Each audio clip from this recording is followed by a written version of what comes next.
This is the Hog Central Podcast, sponsored by Oaklawn Sports, Arkansas's best sports betting app. Bet with the brand you trust. Bet with Oaklawn Sports. And now, here's your host, Steve Sullivan. Welcome to another edition of the Hog Central Podcast. We're refreshed coming off an off week. It's a pleasure to be alongside former Razorback captain David Basil. I'll keep the awards to the Broyles Award and the Cliff Harris Award. Just finished the Touchdown Club with Butch Jones coming off one of the biggest wins he's had at A-State, taking down a favored Texas State in the last seconds. Ooh, he needed that one. He needed that one. And I love you, Sully, but it was nice. You're right. Great to have a weekend off. Just a little bit of a reset and so much drama going on, and so it was good. I'm sure it was good for those players to get away in Fayetteville too. Yeah, I like the way Bobby Petrino is approaching the rest of the season. It's almost like he said today, it's a fresh start. We're 0-0. Asked about the defense. We're not going to look back at what happened. We want to look at what we have to do. Yeah, I think that's fair. The problem, Sully, is facing an offense that's averaging 40 points a game through all 5 games. So, and at their place, and they want revenge. They want to run it down, run up the score if they can after what we did to them last year. The trouble in defending this Tennessee team, they throw for 300, but they can run for 200 very easily. This is the worst of. I tell you, of all the remaining teams, probably the best offense we're going to face. Yeah, maybe the worst defense. Yeah, true. I mean, they're giving up points to everyone. I think we can move the ball on them, but a hostile environment. I look at their conference games, Mississippi State and Georgia, and they gave up 200 yards rushing in each game. You've got to run the ball. They did, the offense has to do their part. We had Caden Kittler on the show today, and they all know they did not play great football against Notre Dame, and they have not done their part in the second half either. You have a segment on your show, Factor Crap. Yep. Factor Crap. Taylor Green has thrown more interceptions over the last 3 games than touchdown passes. I'm going to say crap. Fact. 2 touchdown passes, 3 interceptions. What, last 3 games? Last 3 games. So that's Notre Dame, Mississippi State, and Memphis. Ole Miss and Memphis. Is that right? Yeah, 10 of his touchdown passes came in the first 2 games. Wow. 6 against. I was going on total. And then 4, Wow. And first downs, the last 2 games, they are 10 of 25 on third downs. Yeah, they have 10 of 25, 40%. Yeah, and talking with Kittler today, they all know that they're not playing now. Not playing well, and you got Petrino, who is an offensive coach. Yeah. Okay, come on, and he knows it. The offense hadn't done their part. Well, if you're going to win, you got to outscore people, and Talon's got to be special. I look back at Rayner, Jalen Rayner, the Arkansas State quarterback, a different level, but it's football, and he willed them to that win. Yeah. Well, Texas State was scoring at will. The last time you saw that happen was the first half of Ole Miss. Yes. Remember, they put it on his back to say. But I'll tell you, if a defense is smart, all these defenses are learning, second half, count for number 10. Make sure he does not have the ball. Let the other running backs take the ball. Do not run until you see number 10 doesn't have the ball. Got to be more dynamic throwing the ball. Those numbers right there, 2 touchdown passes, 3 interceptions in 3 games. That's a crazy stat. Yeah. That's a crazy stat. Yeah, you don't want to see a stat like that for Talon. I thought Notre Dame did the best job in their second half of boxing him in, not letting him get to the outside. Yeah, and this is a hostile environment, Sully. I know the stadium is not overwhelming from being right on top of it, but it's still 100,000 people. So that's new for a lot of the players. And Tennessee, if they don't lead the country in sacks, they're second. They get after that's the one thing they do well defensively. They get after the quarterback. It's tough to go on the road, although Arkansas played well at Ole Miss in the second half. Yeah. Not the first half, second half. So just a tough one that to be game 1. Now you've had 2 weeks to prepare. Yeah. And I think, the main thing, Sully, what the defensive coaches were talking about with Petrino is just making sure, he kept saying fit. We got to make sure we're fit. Yeah. And that means the guys understand their gap, don't understand their position that they need to play on running plays. Because if not, that's why you saw Sully guys just walking in the end zone. Yeah, it's not just linebackers. Linebackers and everybody. Safeties. I saw it in the NFL yesterday. It's just defensive line. It's the whole thing. The wrong fits are the reason you're seeing those huge runs, and they're not setting the edge. How many times have we seen guys run around the defense? Yeah, it's and so those are basic things.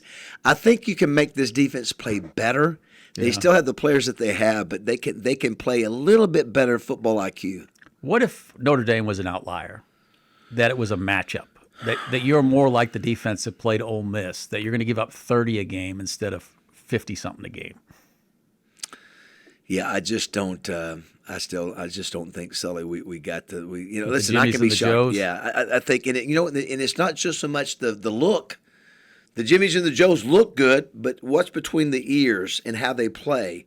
So you can get you can get this. You might not be able to get this. That's the question, Sully. Can you get this? I know maybe we can get this. We got this, but that's where you got to learn to play the game too. Do you think we see new personnel on defense? No, there's nowhere to go. No, listen. Although, can I tell you, I'd rather see a third-team linebacker run to the whistle than a guy who's loafs over there and is upright and just lets a guy cut back against him. And that's something Bobby won't tolerate is a lack of effort. Yeah, and he will make that clear to that DC that he's got, Chris Wilson, and I think that's the least they can do. I mean, here's the deal: you got to get beat 50-0. Give me effort. Give me good effort. Yeah, and then if you get beat, you get beat. I think he has to adapt the mindset that Tennessee's going to score a lot of points. That we get past the 50. Yeah. If we have 4th and 7 or 6, we got to score touchdowns. Can't be kicking field goals. I like what he said. He goes, when we get past the 50, we must score. That's the attitude you got to have. You must score 7, I think, against with this defense. Yeah, and I wonder, he says that.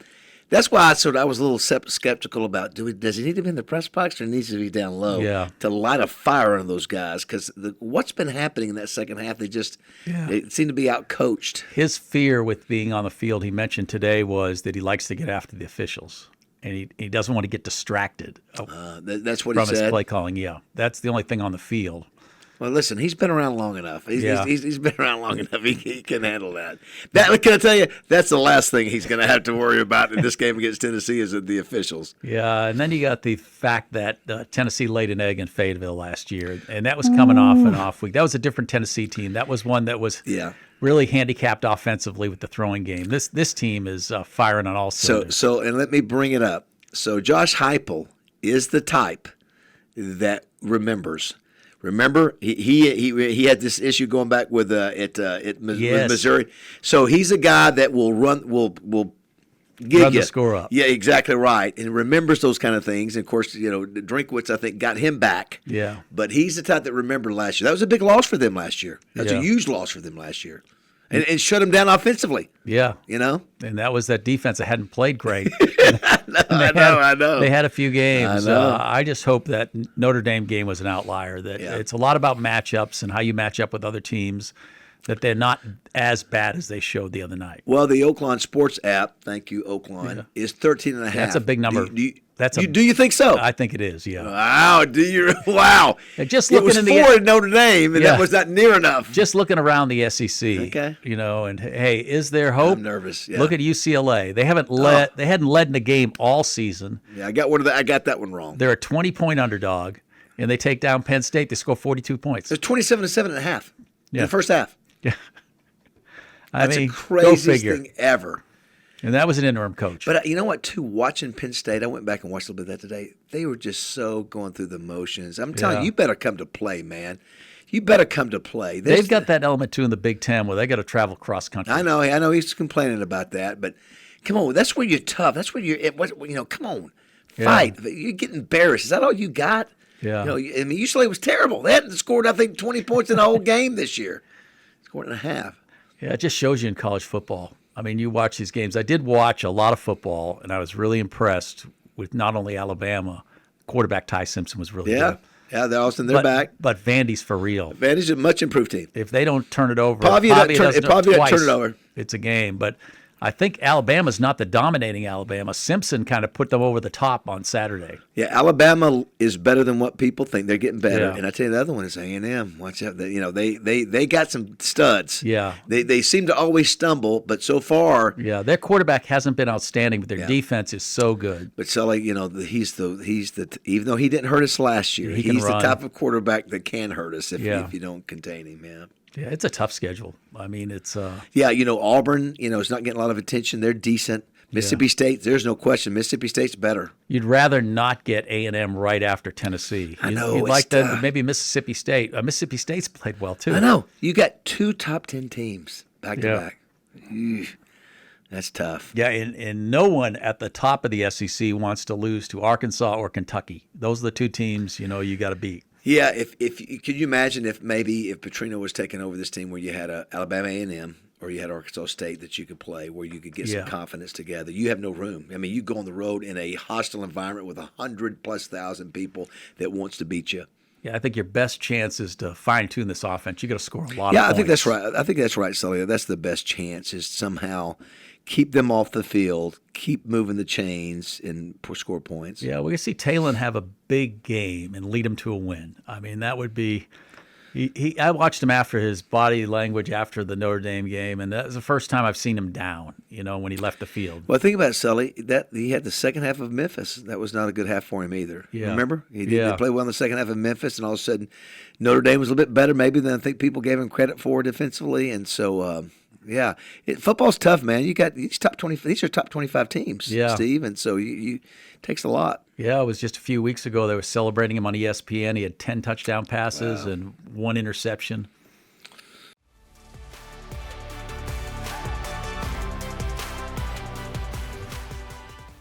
Hey, Raj, what you doing here? Well, it's football season. Thought I'd go ahead and dust off a few plays I've been thinking of. It looks like you have 13 players here. Well, that is innovation. Most innovators can count to 11. Well, that is a winning play. Just like the Oakland Sports app, I can bet anywhere in Arkansas right from my phone. Spreads, totals, player props, same game parlays, and the most live in-game offerings all right here. Download Oakland Sports and bet all season long with the best sports betting app in Arkansas.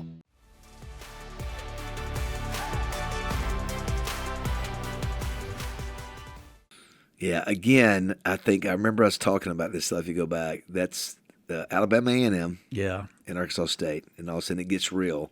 You get Ole Miss, Memphis, who is now 19th, right? Yeah. 19th, 6-0, bowl eligible. Yeah, the win that changed their season was Arkansas. Well, that's their biggest calling card for the playoffs. Yeah, crazy. But can I tell you, I went back and watched some of the. I was on the Oakland Sports app.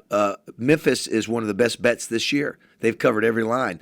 That quarterback they have is legit. I'm telling you, I saw him do it against us, and he did it against who was it the other day? I forget. Tulsa. Yeah, and they play hard. Let me tell you, that's if we could watch a film on defense, go back and watch the Memphis defense. Wow. Everybody swarming to the ball, even if you're not the first to get there. There's 3 guys coming. That's why you play football. But they're well coached. And that coach's stock is rising. He is. Yeah. Silverfield. The Schumann. Is it Schumann, the guy from Georgia? But I thought he said Tulane that your next head coach had to have. I would head coaching experience. I would. The guy at Tulane. What's his name? Schulman? No, that's one at Georgia. I'm sorry, it's Schumann. Hey, what about John Gruden? You've been the guy. So this is what I think. Favre actually texted you. He did on the way in last week. He said, "I think Gruden would be a great hire for Arkansas." I said, "We agree." I said, "Me and Daddy have been texting Gruden all the time." I said, "Why don't you say it if you believe it?" He did, and he did. And so I think Gruden, if he felt like this was the only opportunity, I think he'd take it. I think he's going to look at it by that time of the year and go, should I wait around for a job that we're like from Florida that's got a better, what happened to Billy Napier? Yeah. I could do a lot more with the resources I have in Florida. So he may be, but I'm just telling you, if he were to feel I'm not going to get another chance, I think he'd take the job. Yeah. I think he wants to play, but I think also he's willing to wait. He's willing to wait until he finds, hey, I want a chance to win. So, we'll see. I click on his videos. He still open boxes. He was opening Missouri's box the other day. He's the best at doing that. Maybe if he keeps opening Arkansas boxes, we'd have a hint. Could you imagine him and Cal together in Fayetteville? Oh, my gosh. I watched Pro Day, and it was like Cal's Pro Day. I saw where you said that, yeah. I'm telling you, those guys are rock stars. They walk in a room, and it is over. They are the guy. And you've seen Gruden talk to all the SEC teams like Alabama, Georgia. Yeah, and you saw him on the quarterback deal he had. Oh, it's always dealing with those kids. He was better. He made the show. Listen, I've been around a lot of guys that are the type A guys, but that dude is a rock star. Now, listen, can that translate into winning? I don't know. But I know this much. He will rally money.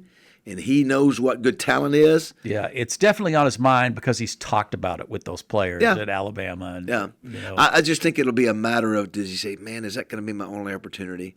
And, of course, he's still got his lawsuit going on in the NFL, so we'll see what happens there. Yeah, and the way I look at it, any coach that comments on the job isn't being honest and probably isn't seriously in consideration yet. Yeah, who's the guy from Tulane? Everybody talks about him. Just blank on his name. Sumrall. Sumrall. I really like him. I liked his videos. I think he's a legit guy. Yeah. I think he's a legit guy. And he coached at Kentucky, played at Kentucky, blew it out of the water at Troy. Yeah. And now he's doing the same at Tulane. And they got poached big time, the team last year, and they're winning again this year. So he's good. I think Goliath at South Florida. Yeah. He was Burroughs Award finalist. I looked a lot of guy. Sumrall's videos and was really impressed. I looked after Ole Miss beat him 45-10. And, I go back to something Coach Cal said, that when you lose, it's on you. And basically he took blame for that loss, that, I didn't have him prepared right. And you can really see it's almost a better view of a coach after a horrible loss. Yeah, I agree. Back to my point, Alex Golish goes to the swamp. Yes. Beats the Gators. That's South Florida that beats the Gators. Yeah. And they didn't beat Miami, but that's their only loss. He was at Tennessee. He was a Burroughs Award finalist, and he's got an edge to him. I like that. I do too. I felt the same way about Sumrall. Yeah, both those guys do. Yeah. So we'll see. And there's a lot of good candidates out there. And I think better than there was 6 years ago. And you feel like Arkansas is the best job available right now. Virginia Tech, Oklahoma State. I think think you want to coach in the SEC. What about Lashley? You've got SMU won again last week, and I don't know. I think he's a legitimate candidate because it's his home state. He's got so much support in Northwest Arkansas. He can't be honest, Sully, but I'm telling you, he would love to be the coach at Arkansas. You can't tell me. Listen, nothing against SMU. They got all the money. Yeah. He grew up in Arkansas. He played at Arkansas. I don't think he can afford a bad finish this season like he used to not and get the job. I agree. Yeah, I agree. If he finishes well, his stock rises. But it's going to cost a lot to get him. Yeah, we'll see. Yeah, but like you've mentioned though, how much money is enough? I mean, it's an ego thing. Well, there's people up there that whatever his buyout is, they're going to have to cut a big check, and so the question is, there are enough people up there that, and I think you're right, Sully. How does he finish the rest of the year? Yeah, I think that makes. You want a big game here on Saturday. Syracuse. Yeah, you're starting to watch all these guys. Yeah. To see if Tulane's winning, to see if South Florida's winning, to see if SMU is winning, because you want a guy with momentum. Yeah. The days of, I think Houston Nutt went about 500 at that time at Boise State and was able to, work his way into the job at Arkansas. Sully, how about my stat from this Friday night? Since 1992, we've had 10 different head coaches that have coached at least 5 games in the season. 10, that averages out to 3.4. Every 3.4 years, we have a different coach. That's since crazy. 1992. I didn't know it was that number. Yeah. Again, that's not talking about interim. That you've had at least 5 games a season. Yeah. 10 since 1992. 3.4 every 3.4 years. Yeah, that gives you an idea of the health of your program. You've been a transient. Think of the drama, the Jack Crow drama. You fire him after game 1. You go with the Danny Ford, that sort of Joe Kynes. You had a little drama there. And then you bring in Houston Nutt. You have the Houston Nutt drama at the end. You bring in Petrino out of Atlanta. That's drama there. The firing of Bobby Petrino, that's drama. The John L. Smith drama. Yeah, the Chad Morris drama. Chad Morris drama. Good Lord. Yeah. It's exhausting. Hey, when you look at Sam Pittman lasting, as long as he did, he fares pretty well against a lot of those coaches. So I have heard this. That Coach Pittman is getting so much great feedback from his friends and people out there showing appreciation and saying thanks and love to him. I think maybe that they thought maybe it might be different, that maybe people would be angry, and I think people are like, Sam, you listen, we appreciate. I agree with you. I think like Houston, but it's happening quicker. It took 7-8 years for people to go, Houston, you did some good things. I think with Sam, it's already happening, which is great. Good for him. And I think they're excited about what's ahead, whether it be Bobby Petrino or a new coach. Talk about fans? Yeah. They're I think kind of moving on. Yeah, I think so. I think most people will say he's better. The program is better than it was when he got here. You can usually tell when you float something on social media what kind of reaction you get. And I put something on Facebook about Sam about how it's something you don't hear about is how are they with the media.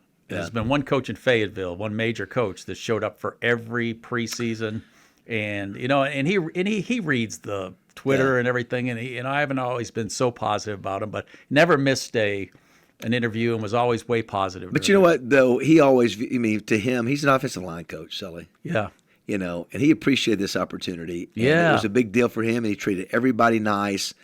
And he brought us to listen. We beat Penn State in the city. That year, Outback Bowl, 9 wins. Yeah, won all 3 trophy games. Beat A&M, beat Missouri. Yeah. We can't do that now. Hadn't done it since. No, hadn't done it 6 years or 5 years. We saw a change in that first game against Georgia when they led at halftime. Oh, we all looked around. We had seen some horrible. We football. all looked around and go, "Are we leading this game at halftime?" When's the last time we led at halftime of a game of SEC game? Yeah, especially against a team like Georgia. So I'm glad that he now is realizing, hey, I can move on. People are, appreciative. Yeah. And I can live the rest of my life. Listen, he's a millionaire. He's a multi-millionaire. He's living a life he never thought he would live. I mean, he was paid well at Georgia, but not the kind of money he got at He's worth $30 million. Yeah, it's crazy, isn't it? $30 million. Yeah. Right guy at the right time. Yeah, and so, that's the way the business works, and so you can't blame him. So he and Jamie can have fun at the lake. He can be an ambassador for the state of Arkansas, and but I think he can be Uncle Sam. He could. That's exactly right. And I'm glad, Sully, that he feels like that. Maybe he thought that, hey, people are going to be mad at me. No, listen, Coach. Hey, we're appreciative. It's time. Hey, to move look on. at how ugly the ending was with Nolan Richardson, and he's become the biggest ambassador for basketball. He stayed in Northwest Arkansas. Time heals a lot, and I don't even think time was needed here. I think people are going, hey, listen, Sam. Thank you. Yeah, you think everyone that comes back. Houston, they remember the good points. Even Bobby Petrino, they don't remember apparently they don't remember the back end. It's still, Sully, it is going to be so weird to turn on the TV Saturday. Yeah. We'll be there in person, but to see him, I'll be disappointed if he doesn't yell at the officials. I'm used to seeing Bobby get after him. It's just the whole thing is so crazy. Yeah. He is the head coach at Arkansas. He was asked about it again today, and he said he thought about it, when Sam hired him. But about the possibility? About just how wild it was that he was back. He's back. Yeah, and this thing just kind of happened. I do think, listen, I know everybody has their opinion, Sully, but it is absolutely fascinating that situation was about as bad as you can get in terms of legal, all the things, PR. That the last thing you could have bet $1 million. Will he ever be back? Will he be back as the head coach? No. Yeah. It's not even 6 years. Well, I'm sorry. He's 6 years since he came to the Touchdown Club. It's obviously been 12, 13 since it happened. But still, I think coming to the Touchdown Club really helped him because you saw a different side that's right. of Coach Petrino. I think it started the reconnection, and the fans go, okay. He admits it. You were bringing in those disgraced coaches one after another. Had Gruden, Urban Meyer, you freeze. Yes. Yeah, but Urban Meyer didn't care. he didn't care at the time. So no, it'll be interesting this week because it's the unknown. You saw the UCLA. Yeah. And they had the interim coach, and I don't know what kind of bounce they got from him. But you know what? The difference too, Sully, is that Penn State was devastated. They did it again. They had the chance, had them at home, had Oregon at home. Yeah. They did it again. They failed again. And so you're just thinking, season's done. Everybody's talking about firing the coach. They're tired of him. Yeah. And then they got to fly forever to the West Coast and against a team that was terrible. And you didn't come to play. Yeah. Flip side, you get a Tennessee team that remembers last year how they came off an off week. Even if the players don't, that coach does. Because it's a different quarterback, obviously. Yeah, he's at UCLA. I think he's a lot better than the guy. I think he may UCLA. be. He can throw the ball a lot better. Just his stats, he's averaging over 300 yards a game. Sully, that's what makes them really tough. Is he's a really good quarterback. They're going to spread the field, and that's been our problem: is tackling guys in space and covering them, and they're going to score points. I mean, that's a given. It's just offensively, can we stay in good situations and not let them unload on Taylor? It'll be interesting to see how Bobby handles if they do struggle. What will be his disposition for a defense that gives up 50 points? At one time, remember when he was coaching in Arkansas, went to Texas, and Texas beat us like 56-10. So he's been through that before. The question is, he knows he don't want to lose the team, so he can't just come in there and completely. He'll just let him on the plane a little later. He'll sit in the tarmac with the offense. Like Jimmy Johnson won't let him eat, He said all the right things today at his press conference. So, I mean, I think he's just so grateful for the opportunity just to run the team again. Well, I mentioned we had Caden Kittler. He said one of the things I thought was interesting, Sully, their practices, he said, imply to run better. He said they're more efficient. Yeah. He said they get more plays in. So that sort of tells you that maybe when Sam and Travis Williams and even Bobby, they ran a little bit more laid back kind of practice with Petrino. No, we're gonna boom, boom, boom, boom, boom, more like an NFL type structure. At least that's what the Caden Kittler said today. I'm surprised any practice, whether it was assistant coach or head coach, was laid back with Bobby Petrino. No, he's talking about with Sam Pittman. Okay. Yeah, he's talking about when Sam Pittman but I mean with Petrino as offensive I coordinator. know. That makes me wonder. And of course, the other thing that he said, that Pittman, I thought was interesting what Petrino said, he said he felt like the team was segregated. Yeah. Offense, defense. And he said, we need to be more, needs to be more unity. And how that's handled, I don't know how he handles that, but I get it. If you feel like, listen, if I'm Travis Williams, I was on that team that Petrino left in the middle of the night. Maybe I don't like you. But you would think you're Bobby Petrino. You've been around a long time. You're 64. That you'd be the bigger man and go across and say, "Let's get this settled for the team." Well, apparently, the rumor is that they bumped heads. Yeah, back in August. You think for the good of the team, you have a kumbaya moment and say, "Let's move on." And you knew that. Listen, I knew the minute he got the job, I knew it would only be a matter of time. It wasn't just firing him; it was firing anyone connected to him. Yeah, and the Chris Wilson, he's got some good experience. Yeah, he's got a great resume. And then the defensive line coach that he hired has got some good experience too. So the good thing, they have so many coaches on staff that you really don't have to go outside to get. You had to get one, but you had enough. You had assistant line coach, you had assistant secondary coach. I think the other interesting thing, Sully, I don't know for a fact, but it sounded like somebody had told me, or somebody in the press conference, he had implied, if you guys want to get paid, you need to play hard. Yeah. Too bad they can't say no. You're not going to get paid if you go out there and lay an egg. I think to end your monthly payment, you have to leave the program. Yeah, that's why no one's leaving the program, because unless you got money sources coming from somewhere else, they can cut you off there. I think, Sully, that's what amazes me about this money. So think about this right now. We are paying guys that are 18, 19 years old that are not very good. Yeah, that's right. Not very good. Yeah. Paying them hundreds of thousands of dollars. They don't deserve it. Yeah. They're not good enough to get it. I don't care if TV is paying colleges, whatever. They're not deserving to get it. Our $1 million quarterback has thrown, 2 touchdown passes and 3 interceptions over the last 3 games. Yeah. But true. If you look at if you measure week to week. Yeah. But I'm just saying, I look at this structure that we have where, some of these kids are coming out of high school and they're average. We're giving them $100,000, $200,000. It's like, really? Just because college generates the kind of money, they feel like we should give it to them? That's why you'll never know how much they're making, because could you see fans if a $500,000 linebacker keeps missing tackles left and right? Sully. I'm telling you, that's why it's just, we're paying this guy $300,000 and he can't even make a tackle. Again, that's the difference between NFL and college. You're an elite to be paying that money. These guys are average or below, and you're paying them just because we have the money. Oh, let's just give them $100,000, $200,000. No, they're not really worth it. So anyway, but that's that's the way the structure is, and it's just like it's mind-boggling to me. All right, finally today, your thoughts on how this game is going to go? Yeah, I think they're going to be too much to handle. We might, you never know. We might respond in a great way and play better. But, boy, that offense is just too much for Tennessee. They've proven that they're one of the best in the nation. I think Heupel wants to come out and prove a point after last year. Fans weren't happy about that loss. He'll probably want to make a point. They're going to score probably 40, 50 points against us. The question is how much can we score against them? It could be a 50 to 30 kind of game, but I just don't think we can hang with them totally.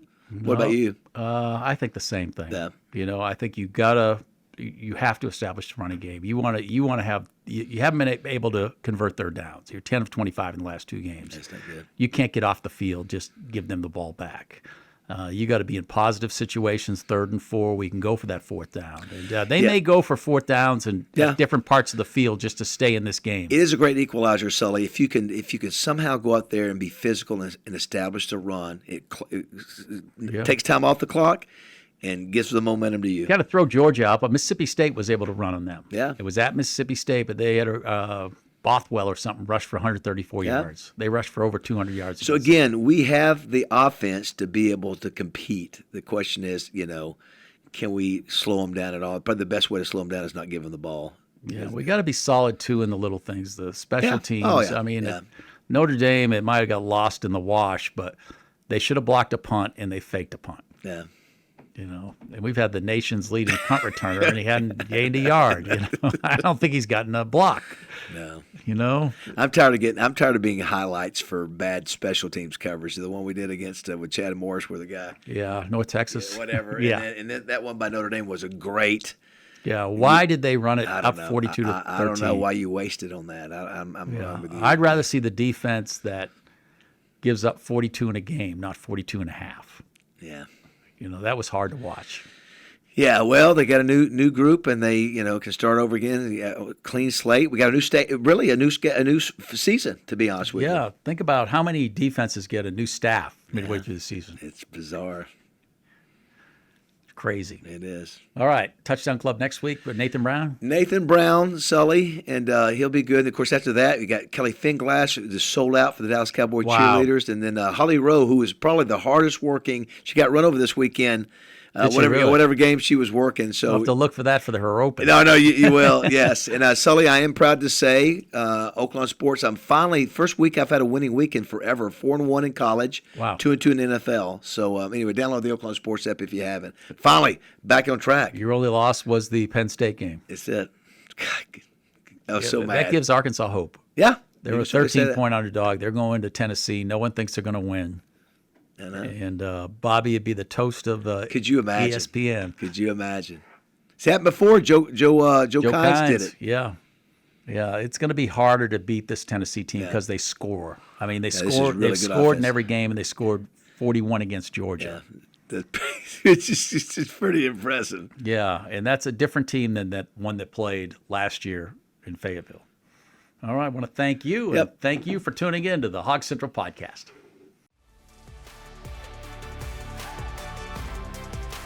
And don't forget to like and subscribe to the Hog Central Podcast. New episodes drop Tuesday on YouTube, or listen on the go. Find us on Apple Podcasts, Spotify, and every major podcast